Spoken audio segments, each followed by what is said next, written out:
Welcome to Study Orbit A to Z। Hello friends, स्वागत है आपका हमारे इस नए YouTube channel study orbit A to Z में। आज आपकी इंग्लिश की सबसे पहली क्लास। वैसे आप लोग देख चुके हैं, इसके पहले भी दो टीचर आपके जो है पढ़ा चुके हैं। सबसे पहले आपने आगे का जो है इंट्रो वीडियो देखा होगा। उसके बाद आपके शिवम सर जो है मैथ की क्लासेस लेते हैं। आज ये मेरा पहला वीडियो है। शुरुआत करते हैं दिस दैट दोस्त से। आज आपको मैं इसमें कुछ ऐसे नए नए फैक्ट दिखाऊंगा जो आप लोग अभी तक नहीं जानते हैं होंगे या पहली बार सुन रहे होंगे। तो आइए शुरू करते हैं, उदाहरण से शुरू करते हैं। जैसा कि हम लोग जानते हैं कि हम लोग दिस दैट दी रोज का प्रयोग पास की वस्तु या दूर की वस्तु के लिए करते हैं। तो मान लीजिए लिखा है जैसे या एक पेन है। तो हम लोगों ने पढ़ा क्या है कि जब पास की कोई एक वस्तु होती है तो उसके लिए दिस, और दूर की कोई एक वस्तु होती है तो उसके लिए दैट, और पास की बहुत सी वस्तुएं होती है तो उसके लिए दीज, और दूर की जो है बहुत सी वस्तुएं होती हैं तो दूर। लेकिन मैं आप लोगों को आज कुछ ना कुछ इसमें भी नया दिखाने की कोशिश करूंगा, जिसको जानकर आप भी आश्चर्यचकित रह जाएंगे। तो ध्यान से देखिएगा। जैसे लिखा है यहाँ एक पेन है, तो हम लोग जानते हैं कि ये पास की एक वस्तु की बात हो रही है, इसीलिए हम लिखेंगे क्या, दिस इज ए पेन। ठीक, ये नॉर्मल सा था। लेकिन इसके बाद इसका मैं कोई और उदाहरण भी ले सकता हूँ। जैसे मैं लिख देता हूँ कि एक पेन है, ये पेन है, ये पेन है। तो अब आप लोग यहाँ पर ये देखकर अचंभव मत रहिएगा कि यहाँ ये लिखा है और पेन एक ही दिखाया जा रहा है। पेन एक दिखाया जा रहा है, इस पे आप जो है फोकस मत करिए। आपको ये देखना है कि कितने की बात हो रही है, सब्जेक्ट क्या है उस पर फोकस मत करिए। ये देखिए यहाँ पेन कितने की बात हो रही है, लिखा है भाई।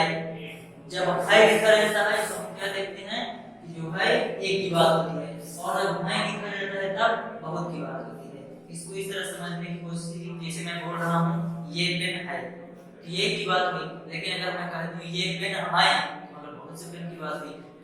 बोलने के भाव से आप समझ सकते हैं कहाँ एक की बात हो रही है, कहाँ बहुत सी बात हो रही है। तो यहाँ देखिए, यहाँ मैं ये देखकर मैं ये लिखा, इसके लिए मैं दिस का प्रयोग नहीं करूंगा।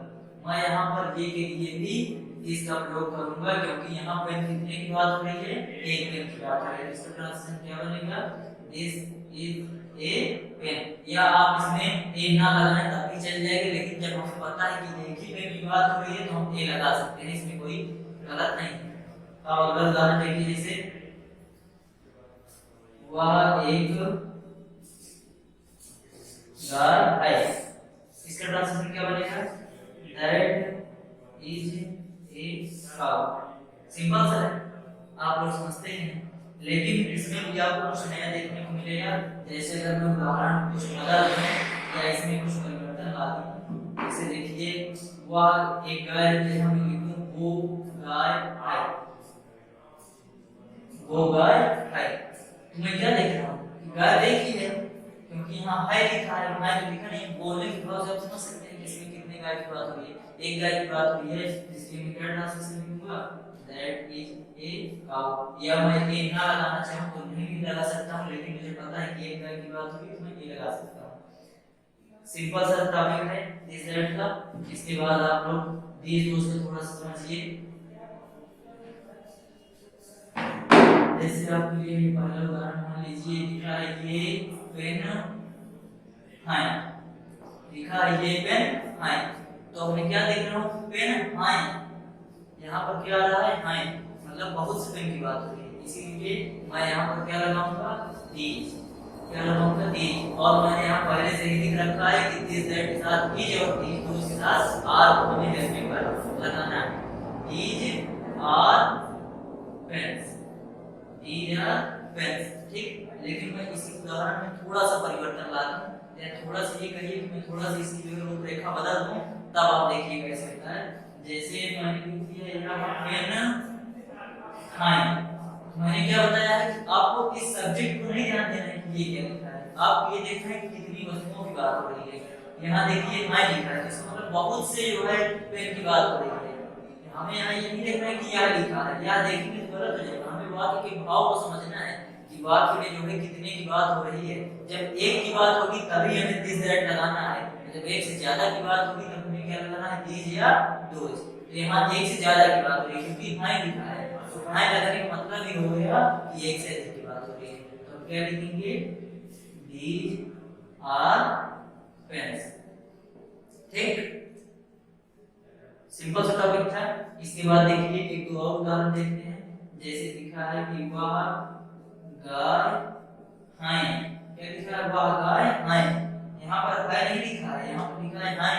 गाय एक नहीं है, एक होती तो हम क्या लिखते हाय, लेकिन यहाँ एक की बात नहीं हो रही है, यहाँ हाय लिखा है, इसका मतलब गाय एक से ज्यादा है। या तो हम यहाँ लिख सकते हैं वह गाय हाय अपनी आसानी के लिए, लेकिन अगर कहीं यहाँ ये ना लिखा हो तो हमें ये नहीं समझ लेना है कि यहाँ एक की बात हो रही है। हमें इस सब्जेक्ट को नहीं देखना है, हमें ये देखना है इसमें कितने की बात हो रही है। तो हम क्या करेंगे, those are cows। ठीक, सिंपल सेंटेंस है। अब इसके बाद ए एन से संबंधित मैं थोड़ा सा टॉपिक और पढ़ाना चाहूंगा कि ए एन को आप कैसे लगा सकते हैं। तो देखिए ए और एन से संबंधित मैं थोड़ा सा इसमें और एक नया टॉपिक जोड़ना चाहता हूँ कि ए और एन का प्रयोग हम कब करते हैं। जैसे देखिए लिखा है कि यह एक पेन है, यह एक पेन है, तो हम इसका ट्रांसलेशन क्या करते हैं, दिस इज ए पेन। ठीक, सिंपल है, लेकिन क्या पता कि यहाँ ए ही लगेगा, क्या जरूरी है, कुछ नहीं, हम यहाँ ए जो है एक जगह आई भी लगा सकते हैं, लेकिन नहीं, हम क्यों नहीं लगाएंगे, उसके पीछे कारण, कुछ भी होता है उसके पीछे कुछ ना कुछ कारण जरूर होता है। हम इसमें एन क्यों नहीं लगाएंगे, क्योंकि ये लिखा है पेन, और इसका जब हम प्रोनाउंसिएशन जिसे आप उच्चारण कहते हैं लिखेंगे तो ये लिख जाएगा पेन ऐसे, और इसका पहला अक्षर क्या है, पा। पा शब्द हम लोगों ने हिंदी की ग्रामर पढ़ा है कि जो है पा क्या है, ये स्वर नहीं, ये व्यंजन है। जब हिंदी का कोई अक्षर पहला अक्षर यहाँ व्यंजन आएगा तो वहां पर ए लगाएंगे। अब एक और उदाहरण से समझिए, थोड़ा आसान है। जैसे लिख दिया जाए, यह एक हाथी है, इसका ट्रांसलेशन कैसे होगा, दिस इज एन एलिफेंट। अब यहाँ एन क्यों लगा है, मैं इसी टॉपिक से आपको समझाने की कोशिश करूंगा। जैसे आप देखिए यहाँ पेन के लिए मैंने क्या किया, इसका प्रोनाउंसिएशन लिखा, उच्चारण लिखा, तो ऐसे लिखा था। अब इसका भी मैं प्रोनाउंसिएशन लिखूंगा एलिफेंट का, ये क्या लिख गया, एलिफेंट, ये मैंने इसका प्रोनाउंसिएशन लिखा। अब देखिए इसमें पहला अक्षर क्या है, ए है। हम लोगों ने हिंदी में पढ़ा है कुल 11 स्वर होते हैं, उन 11 स्वरों में एक ये भी होता है ए। जब किसी शब्द का उच्चारण करने पर उसका पहला अक्षर स्वर आए तो हम क्या लगाएंगे, एन। हमें ये नहीं देखना है कि यहाँ वावेल लिखा है या यहाँ कॉन्सोनेंट लिखा है इसलिए हमने ए या एन लगा दिया, वो गलत हो जाएगा। हमें ये देखना है कि इसके उच्चारण का पहला अक्षर क्या कह रहा है, इसके उच्चारण का पहला अक्षर क्या कह रहा है, तो हमें उस हिसाब से ए या एन को लगा देना है। ठीक, आप समझ रहे होंगे, सिंपल सा टॉपिक है, वैसे किया जाता है, लेकिन इसमें जो है थोड़ा सा बदलाव करके हम लोग देखते हैं। क्योंकि हम लोग बचपन में जब पढ़ते तो बचपन में हम लोग ये पढ़ते थे कि जब ए या एन लगाते हैं तो उसे वावेल को देखकर लगाते हैं, जबकि ऐसा नहीं है, वावेल को देखकर ए या एन नहीं लगाया जाता है।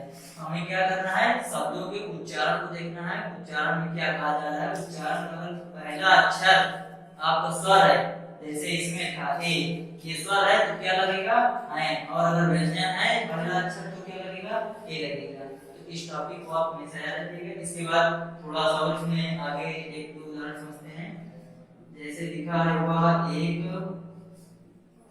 घोड़ा है, इसको समझते हैं, सिंपल सा है, क्या करेंगे, that is a horse. Simple सा है, हमने यहाँ ए क्यों लगाया, क्योंकि इसका जब हम उच्चारण लिखे तो सबसे पहला अक्षर क्या निकल के आया, हा। हम जानते हैं कि हिंदी में जब हमने ग्रामर पढ़ा है तो उसमें हमने क्या देखा, ये जो हा है ये क्या है, हमारा व्यंजन है। इसके ऊपर मैं कहीं तो कमेंट बॉक्स में दीजिएगा, मैं एक टॉपिक बना दूंगा कि जो है हिंदी में कौन सी स्वर है, कौन से व्यंजन है, उसके ऊपर एक टॉपिक बना दिया जाएगा। लेकिन पहले आज देखिए कि जो है हम लोग जानते हैं हा क्या है, एक व्यंजन है, और जब व्यंजन आता है पहला अक्षर तो क्या करते हैं, ए लगाते हैं, यहाँ पर एन नहीं लगेगा। अब एक उदाहरण फिर समझिए, जैसे मैं लिख दूं कि यह एक विश्वविद्यालय है। क्या लिखे तुम, यह एक विश्वविद्यालय है। देखिए यह एक विश्वविद्यालय है। अब इसको समझिए, इसका ट्रांसलेशन करते हैं। This is a university. अब हम लोग बचपन में जो पढ़ते थे, हमें ये पढ़ाया गया था कि पहला अक्षर अगर वावेल आए तो हम आए लगाएंगे, पहला अक्षर कॉन्सोनेंट आए तो हम ए लगाएंगे। लेकिन अगर इस आधार पर देखा जाए तो यहाँ तो टाइम लगना चाहिए था, जबकि ऐसा नहीं है। हम लोग जो है थोड़ा उस लेवल से ऊपर आ चुके हैं। तो अब जो लेवल हम लोगों का है, हम लोगों के लेवल के हिसाब से हमें पूरी बातें समझनी होंगी। हम जानते हैं कि जो है हमें क्या करना है, इस शब्द को नहीं देखना है, इस वर्ड को नहीं देखना है, हमें इसके उच्चारण को देखना है। इसका उच्चारण क्या बनेगा, यूनिवर्सिटी, ये बनेगा इसका उच्चारण। इसमें पहला अक्षर क्या है, या। क्या है, या। हमें इसकी मात्रा नहीं देखनी है कि छोटा हो बड़ा हो, कुछ भी मात्रा है, हमें मात्रा नहीं देखनी है। हमें ये देखना है कि पहला अक्षर है क्या, पहला अक्षर है या। हिंदी में हम लोगों ने पढ़ा है कि या क्या होता है, व्यंजन होता है। तो जब किसी शब्द का उच्चारण किया जाए और उसका पहला अक्षर व्यंजन आ जाए तो हम लोग क्या लिखते हैं, ई। तो आप लोगों को थोड़ा इसमें नया लगा होगा, कुछ लोगों ने शायद पहले से भी पढ़ा होगा, लेकिन कुछ लोगों के लिए ये नया होगा। तो आप लोग इतना समझ सकते हैं, लेकिन ये बहुत कठिन टॉपिक नहीं है, बहुत आसान टॉपिक है। कभी कभी हो जाता है कि कुछ वाक्य ऐसे आ जाते हैं उदाहरण में, तो लोगों से थोड़ा भिन्न टाइप के सवाल कर लेते हैं। जैसे अगर मैं लिखना चाहूँ, मैं लिख दूँ जो है ये कुर्सी है, मैं लिख दूँ ये कुर्सी है। तो अब आप लोग इसमें ये मत देखिएगा कि ये लिखा है तो मैं दीज लगा दूं। मैंने पहले भी ये बात बता दिया है कि हमें इसको देखना है, ये हमारा सेंस क्या कह रहा है।